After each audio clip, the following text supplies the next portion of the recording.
Welcome back to Resilience Unravelled. And I'm delighted to be joined by Paul Doughty today from over the pond. How are you today, Paul? Dr. Russell, I'm doing well. How are you doing? Doing good. Where in the world are you? Tell me a bit about where you are. Yeah, I'm in a town, a coastal town called Scituate, Massachusetts. It's about Oh, 20 miles south of Boston. beautiful part of it. Are you still lobster territory up there, or is it? Yes, yeah, there are lobster traps right in front of the house, and I often take my canoe out there and see if I can catch any, but the only thing I've caught are crabs. I'll Oh, tell you. brilliant. All right then. Okay, well, tell us a bit about yourself and Paul. Yes, I grew up in Pittsburgh, Pennsylvania. It's in the Midwest. And I grew up there with a small family. We had a bunch of aunts and uncles around, but I grew up with two sisters and my parents. It was a normal family from the outside. It looked like the perfect family. My father was a football coach and well ingrained in the community. My mother Mhm. was a dance teacher and a choreographer and taught a lot of students that were in the neighborhood and around the town. And my sisters were baton twirlers and traveled competitively. It looked like the perfect family from the outside. I'm suspecting then it wasn't. No, not at all. I experienced childhood domestic violence from the age of 4 to 12. Ah. And not until my parents divorced did that end. And but then from the age of 12 to 18, I was unsupervised because my parents Oh. weren't around. So it was quite a traumatic childhood event. Yes. So, so let's talk a bit about that then, because obviously the effects of that at such an early age are, Yes. quite troubling for a lot of children. When you say you were unsupervised, what does that mean? Are you living somewhere else? Yeah, well, as after my parents divorced, Mm. my father wasn't around. He was around the area, but I didn't see him much.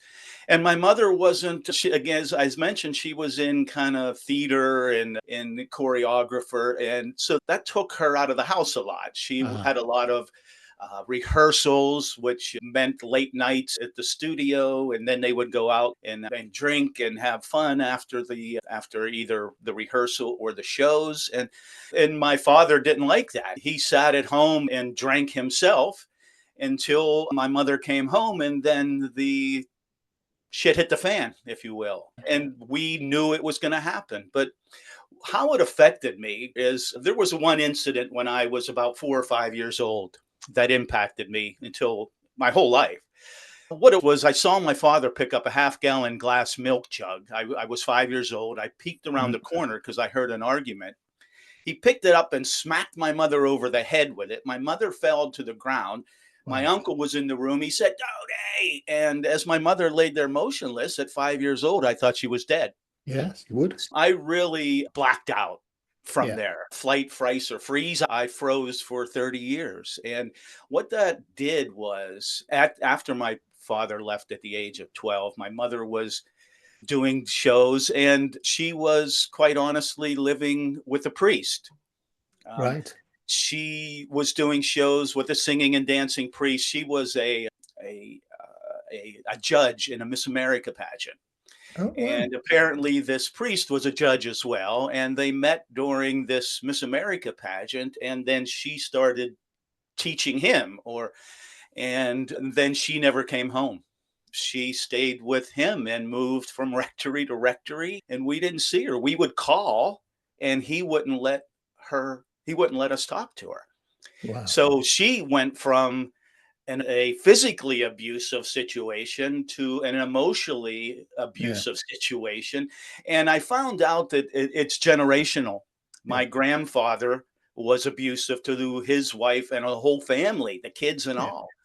And my mother, she was the golden child, my mother of the family. So she didn't get any of the abuse. But what I found out just recently, because I've been opening up and talking about this, my cousin called me and said, it wasn't just your family. Our family was abusive as well. So it was Yeah. generational and it was hard to break. And I always wondered why my family never did anything. Mm. And now I know because it was normal.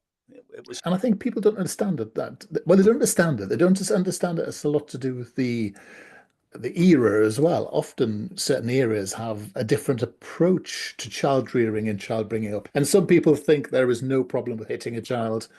especially with physical force. I'm not talking about the sexual abuse side of things, which is something I get to deal with a bit more in my line of work. But that physical abuse for some people, even when I was a youngster, people would say, "Oh, just give them a clip along the lug, kick them up the bum." Phrases like that. Physical abuse Yeah. was the way you dealt with people, especially boys. Now, it's Yeah. obviously when it's been taken out on a woman, it's another level, isn't it? But it Yeah. is troubling how, for certain generations, it was the norm, and it's no surprise to bump into other people who have had the same experience. We're not condoning it, but it's not a surprise, is it? I think the challenge is, and what's interesting about what you're doing is in speaking out about it, it allows the thing to come out from under the stone, under the rock, isn't it? Yeah, I'm trying to break the cycle. I'm trying to break that cycle of not speaking up. And that's what I talk to when I do my speeches and I talk to young adults. I talk about speaking up because we never did. We never asked for help. We did ask for help. There was one time my father was chasing my mother around the house with a knife, Oh, and my sister finally called the police. But this was 1970, 72, and the police didn't do anything. no. They thought they considered domestic violence a private Yeah, matter back then. yeah. And it's actually, I'm just trying to think how, even now today, I think police don't like to get involved in domestic abuse or domestic violence or civil cases for all sorts of different reasons. They're very difficult and very complex. And they're not the solution either. They're a deterrent and they can remove someone from the situation. But by the time you're at calling the police, it's just gone too far, hasn't it? It's gone too far. Yeah. It's amazing how this was what 50 some years ago, Yeah. and it really hasn't changed that Nope. much. Nope. It's a shame that the abuse that these children and these women that and some men that are what they're facing. It's a shame that our society at this day and age is still archaic when it comes to domestic violence and abuse. And a lot of people condone it. And I've heard talk quite recently about saying we've got this weak generation with very little resilience. The way to deal with them, this is not my view, but I've heard it in the press recently. The way to deal with them is to toughen them up, go back to corporal punishment, go back to hitting people, swatting people. It didn't do me any harm. That old litany. Yeah. Yeah, you have to question it. You have to Of question it course. when it's not working, Yeah, right? You have to question what can we do? yeah, And the only thing we can do is do what we're doing is talk about it and to yeah, make people aware and to let them know that they're not the only ones that may have gone through something like this and yeah. there is a way through it. And that's interesting because a lot of youngsters either have the inbuilt mental strength to be able to get themselves through it, or they develop that mental strength through guidance or learning or whatever that might be. What was your solution to that?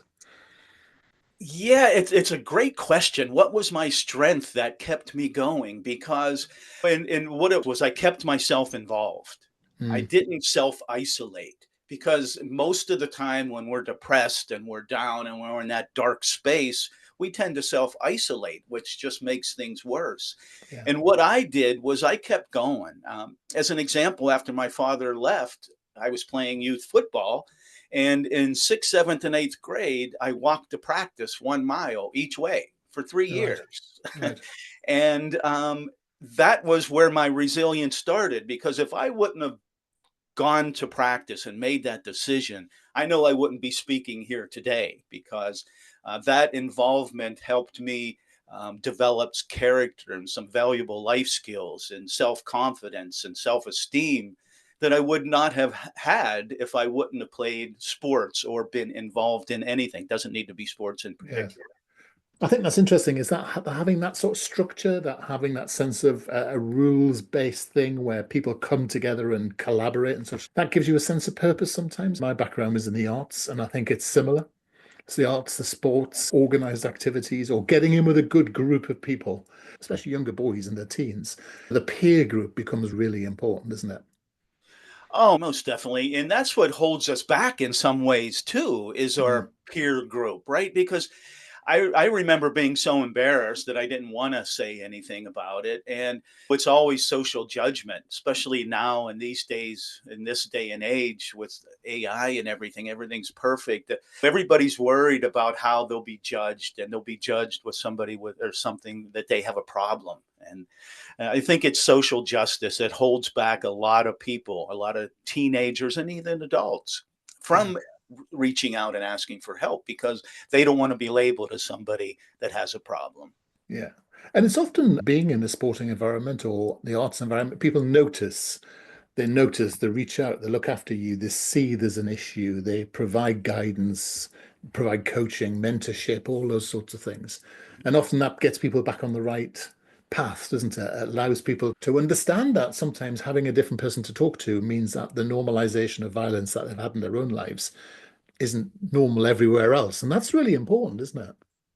Yeah, very much that structure that that comes with being in and being involved. And you have to solve problems when you're involved. How am Yeah. I going to get the practice? How am I going to do this? How am I going to do that?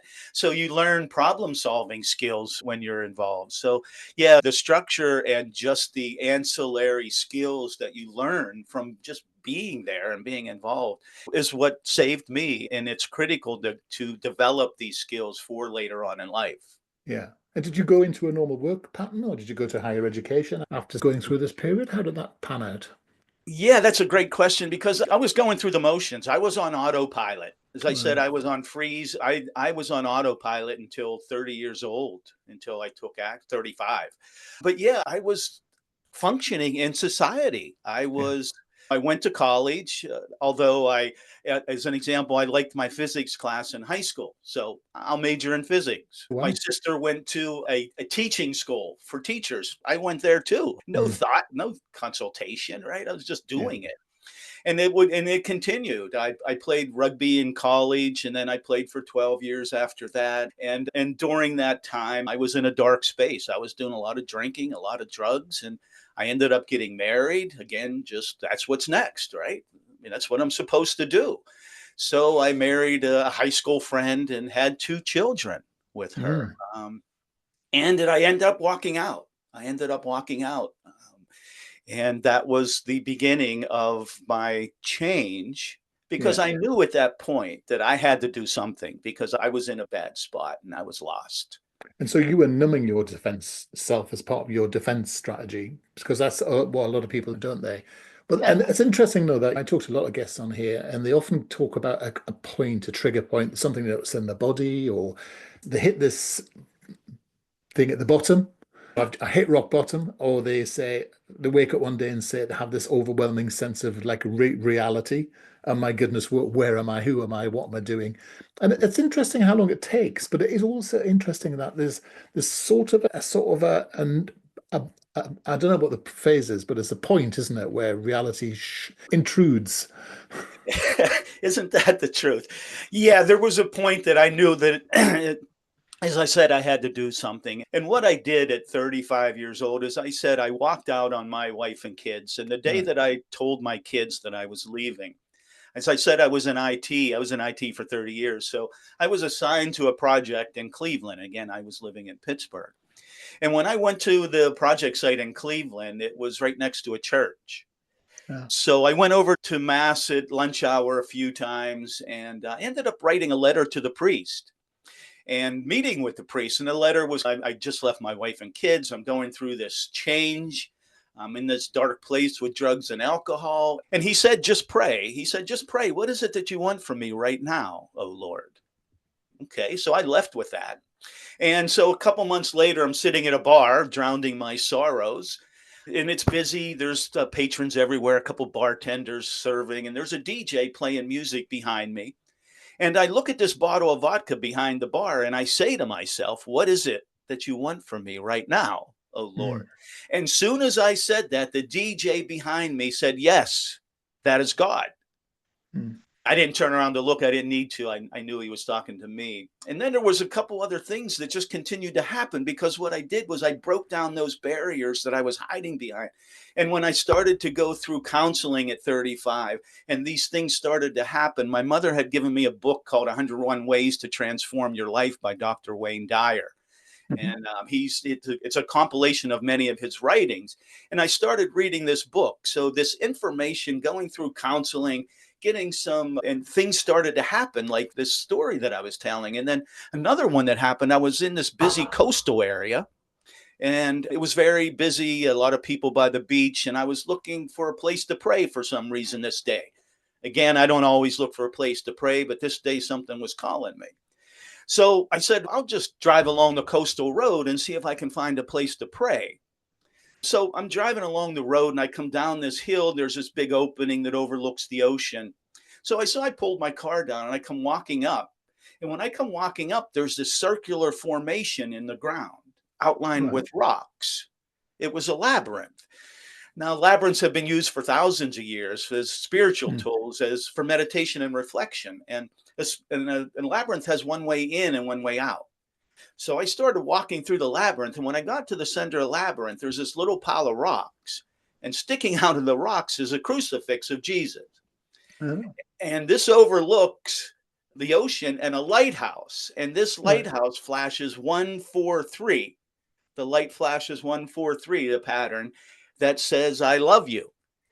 Right. That means I love you. So somebody was trying to tell me something. And doctor, this happened over a course of years. This doesn't happen. Yeah. Oh, it's not like it's and what ended up happening is on September 12th, 1998, my birthday, I quit drinking, and it's been 26 years since. Oh, congrats. And it wouldn't And have that's a, occurred if I didn't take that first uncomfortable step. It's what it yeah. is. It's that uncomfortable step to go see someone like yourself. Facing up to yourself is the biggest journey. Once you've done that, you Yeah, can move on, can't you? And whether it's religion or belief or spirituality or cognitive stuff, scientific stuff, whatever it might be, what that's right. matters, you find your thing, isn't it? That's really important. Whatever has resonance for you. That's right. It doesn't matter what it is. It could be spiritual. You can look at God, Allah, the Buddha, the source, whatever you want to call it. Yeah. You know, Jedi. yeah, just connect to that, and that's what I did, and it saved my life. Yeah, it's very good. So you've obviously taken this some to real heart, and you've started to go out there and advocate and such like. What do you, I see on your site that you've got a TV series and a book. So tell me a bit about those two things. Yes, absolutely. Yeah, the book, which is I've named it Resilience, My Ultimate Superpower, Empowering Young Lives to Overcome Challenges. And the book goes along with my speech and my message to young adults and teenagers. And that is it's speaking up. One of the messages, speaking up, because as we talked about, I didn't Yeah. speak up and ask for help if you're struggling with anything, because 65% of kids that are struggling with whatever it may be don't ask for help. Only 35% of teenagers ask for help when they're Oh, struggling. So we need to get better at that. yeah. And the second thing that my message is about getting involved, as I said, being involved in sports saved my life. And it helped me develop character and skills and self esteem. And the third thing that I talk about is embracing self discovery, taking that first step Yeah. out of your comfort zone, because that's how we learn about ourselves. That's how we Yeah. get better. And when you do those three things, what you're doing is taking action, which then builds resilience. And resilience isn't just about bouncing back, it's about growing stronger in each challenge that we face. Yes. So that's the message in my book, that it goes along with my speaking engagements. And the TV series that you mentioned, it is being written as we speak. It's Oh, going to be behind the curtain, is what we're calling it right now. And it's being written. I don't know if you ever heard of the sliding doors or the butterfly effect, which is a yes. movies that are based on making a decision. Yeah. So the movie is going to be based on my decisions on, as an example, going to football practice or not. Yeah. And it's going to be a real life story and about the years that I spent alone, those unsupervised years while my mother was doing shows with a singing and dancing priest. And so that's the TV series is going to be more about that. It's as opposed to the book, which is more geared toward my speaking engagements. I see. And if people want to find out more about you, Paul, where do they look? Yes, Dr. Russell. PDSpeaks.com is the best place. You can find all the information there. About all my social sites are there, as well as the information on the book and the TV series, as well as my speaking business. So I appreciate the opportunity for allowing me to mention all of that, Doctor. That's absolutely fine. It's lovely. And why do you think resilience is a superpower? Because if you, when you build the resilience and when you overcome these challenges and you learn about yourself. You're building those challenges that I had earlier on in life, the domestic violence, to no little to no food, to coming home from college to no home. Those things could have broken me, but instead they built up my resilience. And the resilience that I built up earlier on in life helped me with later life's challenges, because life is challenging, as we know, and life is about how hard you get hit and keep going. So resilience is exactly about that. It's about the old Chinese proverb about getting falling down 7 times and getting up 8. Yeah. That's what it's about. It's about accepting the challenge, being flexible when we come across that challenge. If we're like, we come into an adversity or challenge and we're stressed out and we're dead set in our mind, it's going to be a stressful situation. But Yeah. if you're able to be flexible in your challenges, that helps you. It helps build that resilience. So resilience isn't something that it's something that you gain throughout your life. It's not something that you're born with. Yeah. You have to develop resilience. Interesting. And I just wondered, for the sake of, and you don't have to answer this question, you can tell me to mind your own business, but did you ever make peace with your father and mother? Yes, of course. Yeah, that's one thing that I learned in my growing, and when I did awaken it, is to forgive. Yeah. You can't hold those grudges, because it only hurts you inside, and holding those bad feelings. Yeah, I never, again, it was generational. Yeah. You never know what was going on. I don't know what was going on with my mother and the priest, right? So you can't judge somebody else about that. So I don't let the actions of others bother me. And that's a I'm really important responsible message, for isn't my it? action, my It's, reactions. yeah, especially in today's world, that's really important. I think there's a lot of people who we could really take that need to take that message on board. It's really important. Yeah, most definitely. Yeah, don't let. I always say, don't let shit bother you. I mean, don't. Yeah. Yeah. Why? It doesn't matter. It doesn't matter. I always say, if somebody wants to act like an idiot or talk like an idiot or calls you an idiot or is an idiot, so what? It doesn't matter. Yeah. Yeah. That's their business, isn't it? Yeah, it's exactly right. It's your choice. It's your way, not theirs. Yeah, you're saying all the magic words now. Brilliant. All right, that's pdspeaks.com. That it And is. and the book is out early February. And we'll stand by and wait for the television series, because that sounds awesome. And I love that idea, and the aspiration behind that sounds fantastic. And you've been a brilliant guest. So thank you for spending time with me today. Thank you so much for your time. You take care.